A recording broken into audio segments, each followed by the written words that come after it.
सबसे पहले तो आप सभी बुजुर्गों को प्रणाम। चलिए स्पर्श एक छोटी सी कविता है जो मेरे दिल को छूती है, बहुत छूती है।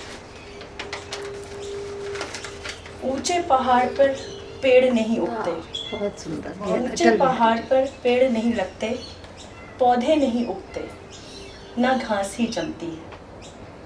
जमती है सिर्फ बर्फ, जमती है सिर्फ बर्फ, जो कफन की तरह सफ़ेद और मौत की तरह ठंडी होती है।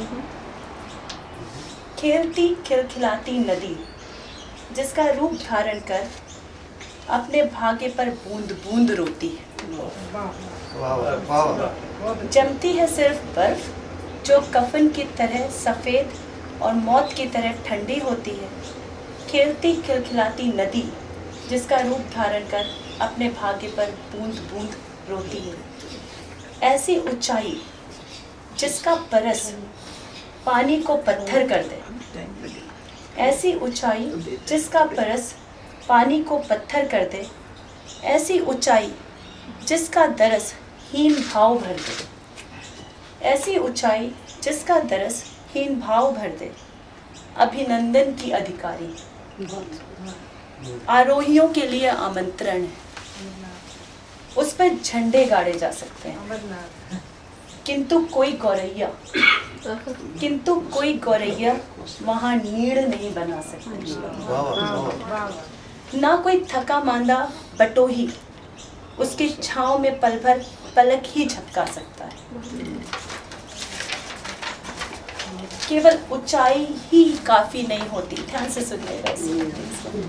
केवल ऊंचाई ही काफी नहीं होती, सबसे अलग थलग परिवेश से पृथक, अपनों से कटा बटा, शून्य में अकेला खड़ा होना पहाड़ की महानता नहीं, मजबूरी है।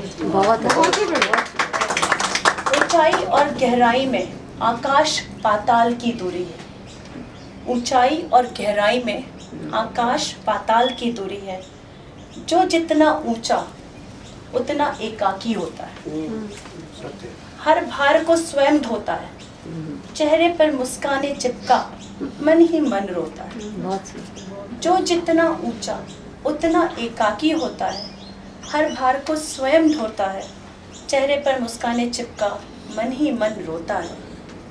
जरूरी यह है कि ऊंचाई के साथ विस्तार भी हो, जरूरी यह है ऊंचाई के साथ विस्तार भी हो, जिससे मनुष्य ठूंठ सा खड़ा न रह सके।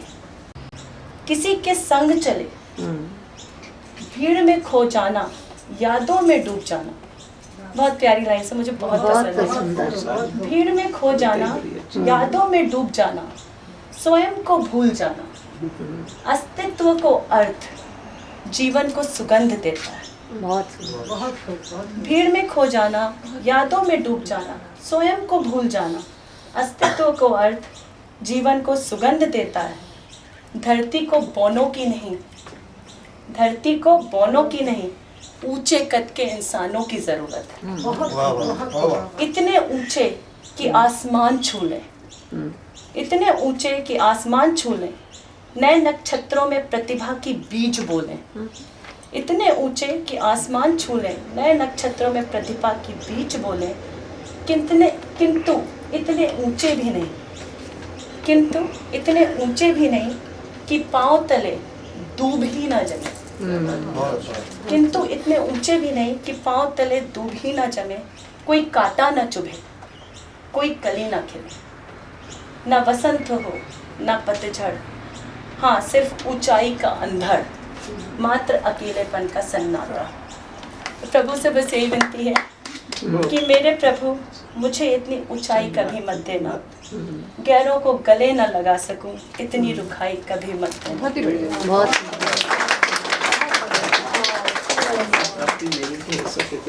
अच्छा, अब जो हमने ये संकल्प पत्रिका के लिए हमने एक कहानी प्रतियोगिता, स्टोरी कंपटीशन अनाउंस किया था। बहुत लोगों ने इसको देखकर अनदेखा कर दिया और कुछ लोग ऐसे भी थे जिन्होंने इसको पढ़ा ध्यान से और अपनी कहानियाँ लिखी। और थोड़े से अफसोस की बात है, हिंदी में एक भी प्रविष्टि नहीं आई। और अफसोस हमको ना लिपि नहीं मिली। नहीं, कोई बात नहीं, आप वो बहुत अच्छा है आपने लिखा, तो मैं आज गार्गी जी हमारे साथ है और हम हमने कोशिश की कि यहाँ पे सारे प्राइज विनर्स आए और हम चाहते हैं कि हम उनको साथ साथ पुरस्कार दें। संकल्प मेरा सपना था, एक साहित्यिक पत्रिका निकालने की बहुत दिल से इच्छा थी, जो देवी माँ ने वो इच्छा पूरी की और इस इच्छा को साकार रूप में जो आप मूर्त रूप में यहाँ देख रहे हैं वो रेखा दीदी और प्रदीप उपाध्याय जी सिर्फ सहयोग दो दिया। लोग नहीं, ये इस पत्रिका के एडिटर हैं, वो प्रूफ रीडर सब एडिटर हैं, प्लीज उपाध्याय जी। आप लोगों ने मेरे सपने को पूरा किया।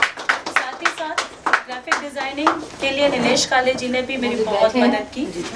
तो ये कुछ हमने उस दिन सपना देखा था श्रद्धा, हमने महानवरात्रि फेस्टिवल का नाम श्रद्धा रखा था, जो बहुत भाव से बहुत श्रद्धा के साथ हमने किया था।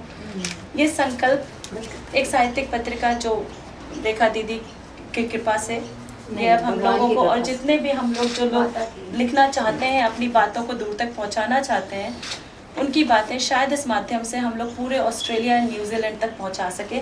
ये हमारी इच्छा है और हम पहुंचाना चाहते हैं कि आपकी चीज़ें इसमें हों। और तीसरा, हमने उस दिन संग्रह एक संकलन नाम से फोटो एग्जीबिशन किया था। अजय जी, आपको मैं प्लीज़ यहाँ बुलाना चाहूँगी, प्लीज़ अजय जी। उस दिन हमने, क्योंकि जब दुर्गा पूजा हम लोग करते हैं तो दुर्गा पूजा हम लोग कलकत्ता की दुर्गा पूजा पूरी दुनिया में जानी जाती है, जो कलकत्ता के पंडाल लगते हैं वो मिट्टी से बनी मूर्तियाँ होती हैं। तो हमने जो एग्जीबिशन लगाया था वो मेकिंग ऑफ दुर्गा स्टैचूज़ पर हमारा फ़ोटो एग्जीबिशन था, जिसका नाम संकलन था। श्रद्धा, संकल्प, संकलन। संकलन मेरा सपना था जो नीलेश जी ने पूरा किया। नीलेश जी उसके लिए इंडिया गए, इंडिया में उन्होंने फ़ोटोज़ ली और अजय जी उसको बहुत अच्छे से जानते हैं कि मेकिंग ऑफ दुर्गा स्टैचूज़ उन्होंने पूरा का पूरा एक राइटअप हमें इस मैगज़ीन में दिया।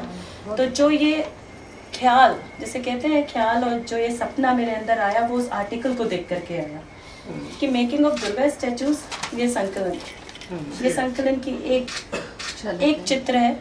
और वो चित्र ऐसा खींचा गया है कि लगता है कि ये बिल्कुल पेंटिंग बनाकर कोई पेंटर ले आया। तो thank you Nilesh ji for giving me संकलन। Thank you very very much.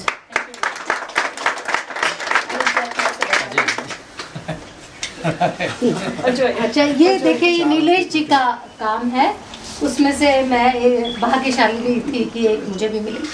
तो मैं ये राइटअप था। हाँ श्योर।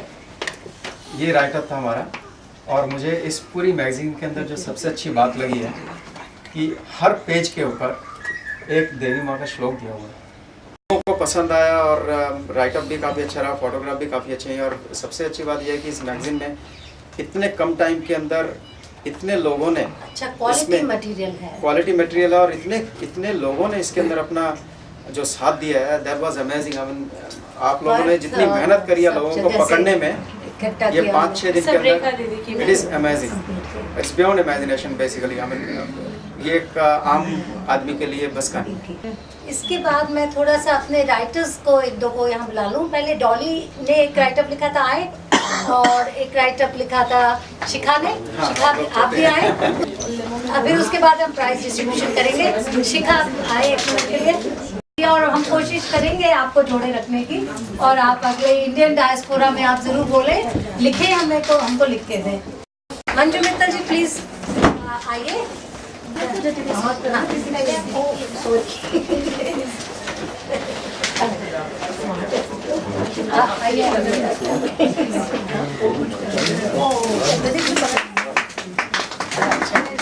ये मंजू मित्तल जी की जो कहानी थी वो उसमें मौलिकता थी, ये खास बात थी। और एक शेर जो आपने लिखा था, आप सुना दें, याद हो तो। हौसले उन्हीं के बुलंद होते हैं जिनमें जान होती है, पंखों से कुछ नहीं होता, हौसलों से उड़ान होती है। वेरी गुड, बहुत अच्छा। ये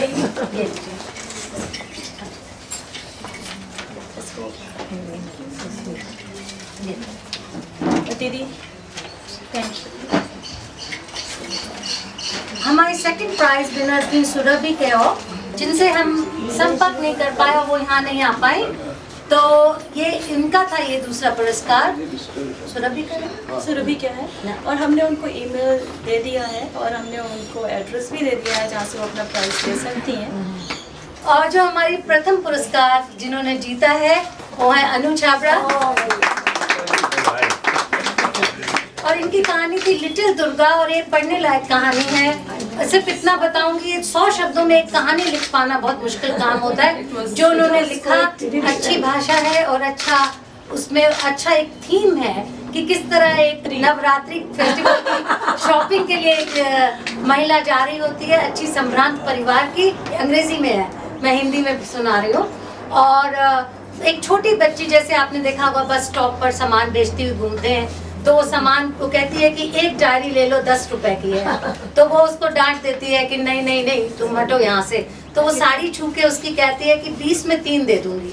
तो वो साड़ी को झिटकती है, अच्छी एक्सपेंसिव साड़ी को, कि नहीं बस हटो तुम यहाँ से, कहाँ गई यहाँ। तो फिर वो बस में चढ़ती है, तो फिर बच्ची की आवाज़ सुनाई देती है, तो 1-2 बार इग्नोर कर देती है। तीसरी बार वो बच्ची हाथ बढ़ा के अपना कहती है कि आप अपना वॉलेट बस स्टॉप पर ही गिरा आई थी, मैं वो देने आई हूँ। तो वो जो भाव है उसका अंत में, कि जैसे कि एक छोटी दुर्गा साक्षात सामने आके चली गई हो, और जब तक वो रुपए गिनती, wallet was full of notes, और जब तक देने की कुछ बारी आती तो उसकी वो तब तक लड़की जा चुकी थी, बस चल चुकी थी। वेरी गुड, वेरी नाइस, बहुत अच्छी कविता है। Thank you very very much.